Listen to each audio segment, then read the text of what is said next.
Good morning, guys. Welcome to Glasgow Rangers Nation. I'm Owen James, and this is your Rangers news update for Monday, the 13th of October. So the fallout, obviously, from Steven Gerrard reportedly rejecting the Rangers job continues. We'll look at kind of who the candidates are that are now in the frame. Now, look, none of us actually genuinely know the real reason for that rejection. Maybe that what they were offering didn't attract Gerrard. The salary might not have been right. People have talked about the tax bill.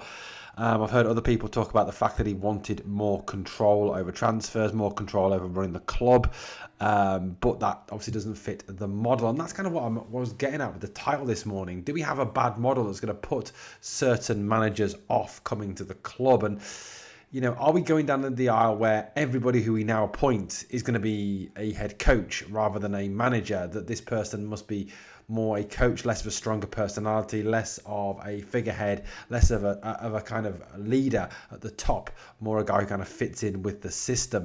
I think that seems to be the model that Rangers want to use. Now, that's all well and good if you have a good sporting director and good CEO.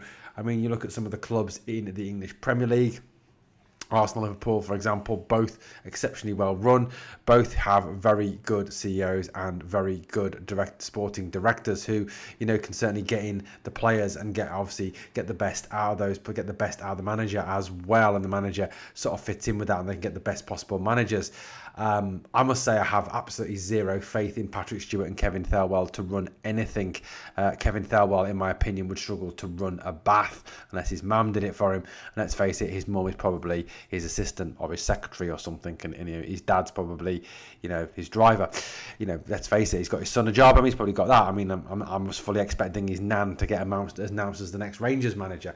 But all things being serious for a minute, nothing that Kevin Thelwell has done has kind of indicated that the guy's any good at his job. I mean, a couple of football agents have kind of dropped a bit of a hint that he's not very well thought of, or that Everton were only willing to get rid of him.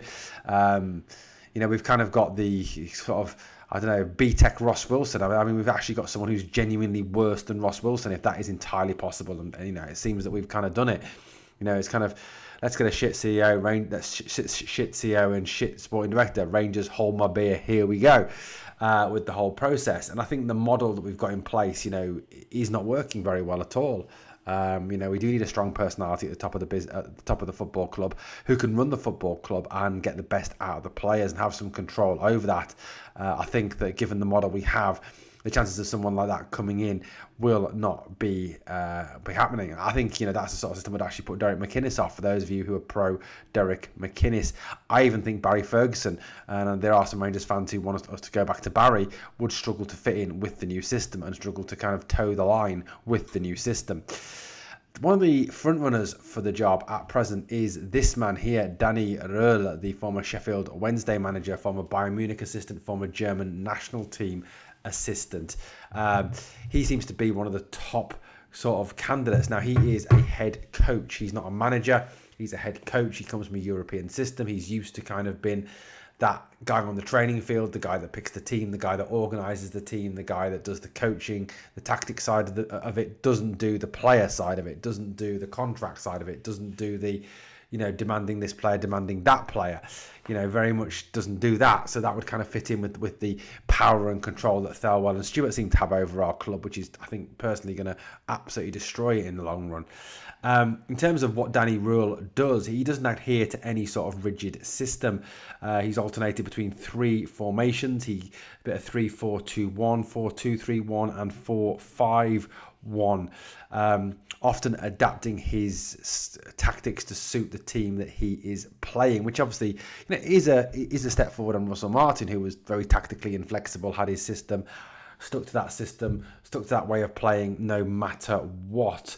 Röhl's side looks to exploit the flanks, very much a team that likes to use wing backs, likes to use wingers, likes people to get out and actually cause problems in the wide position. I know that'd be something that Rangers fans would certainly welcome. And one of the players that he did in the past work with and get the very best out of was JD Gassama, probably our top player this season, probably our player of the season so far.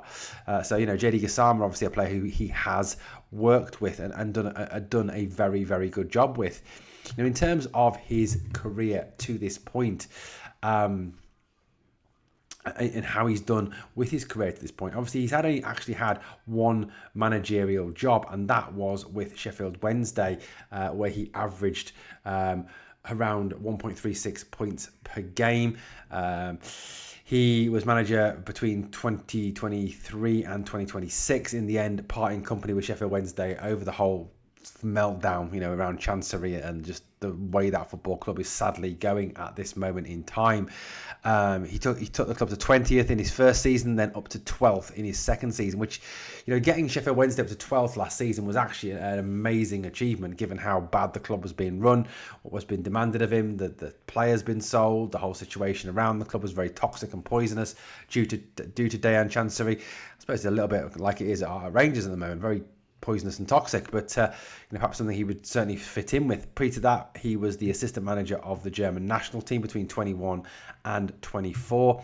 He was also assistant manager to Hansi Flick and Niko Kovac at Bayern Munich. Hansi Flick, obviously a very successful Barcelona manager. He was also assistant manager to Ralph Hasenhüttl at Sheffield Wednesday and at Leipzig. He's done a lot of work with the Red Bull group, particularly around the under-17s, the youth development side of things. Very famous, obviously, as a manager for bringing through young players, which could stand us in good stead with obviously the likes of Finlay Curtis, Bailey Rice, for example. I mean, he is just a young guy himself in management terms. He's 36 years old, from Zwickau in Germany. So, this seems to be the top candidate, the preferred kind of favoured candidate at this moment in time. Obviously, the man who's kind of been mentioned is Sean Dyche. Certainly someone I would definitely not want to see at our club ever. A guy who plays boring, negative, defensive, just dirty football. A guy who, in my opinion, would be worse than Russell Martin in terms of the boringness and the direness of the football. I mean, I'll be honest with you guys, if Sean Dyche was appointed manager, I probably wouldn't want to watch another game this season. It would be that bad. The guy is just turgid, absolutely turgid. Obviously, Kevin Muscat is still a name that is being mentioned in terms of the job. This is a guy who obviously plays very much the Ange ball, high line, high press, physical, aggressive, speedy, counter-attacking. So I think his football will be exciting, certainly, but has its weaknesses defensively, which is something we do need to develop. Also not great in Europe either. He has had a spell in Europe where he didn't do that well. So look, I think that seems to be, he's a very popular name as well. Derek McInnes is very popular with a lot of Rangers fans, even though, in the past he did obviously turn Rangers down, but that has kind of been explained a little bit, is that Walter Smith warned him off the job. Look, Derek McInnes is a very good coach, very good manager. Does, I think, do a lot of work around organising a team, defensively solid, plays some good football. He's doing a brilliant job with Hearts this season. I think there's two things that would go against McInnes getting the job. One, I don't think Hearts would pick up the phone to us or listen to us. And I think the compensation package would be astronomical given the job that he's doing there. Also, I think McInnes would want perhaps more control than Stewart and Thelwell are prepared to cede at this stage, which I believe may well rule him out of the reckoning. Look, Danny Rule certainly seems to be one of the favoured candidates at this moment in time. The other name that's been mentioned recently is Michael Carrick, former Middlesbrough and Manchester United manager. I mean, he was only Manchester United manager for a very short time as a caretaker, but his most recent work was done as manager of Middlesbrough, where he got them to the playoffs. Didn't in the end get them promoted, and was then sacked for a pretty dubious start to the season. So look, I mean, I'll be honest with you, in terms of win percentages, in terms of success, none of these candidates that are really kind of to the front at the moment, which is Carrick and Rule, are kind of been overly exciting. Look, Carrick, in terms of his managerial statistics, like I said, Man United, he only managed them for 3 games. He can pretty much rule that one out. But at Middlesbrough, he managed them for 136 games, winning 63, drawing 24, losing 49, and getting a 46.32 win percentage. And certainly reading about his playing style, he seems very similar to Russell Martin in the way that he wants to play the game. Rule does seem to be one of the top candidates. Look, I think he did a great job at Sheffield Wednesday, don't get me wrong. My worry about Danny Rule is he's another kind of project manager. He's another kind of philosophy manager. And is that what we really need now? That is a big concern for me. Guys, let me know your thoughts in the comments. These are the candidates. This is what's happening. Let me know what you think. If you enjoyed the content, please like, comment, share, and subscribe.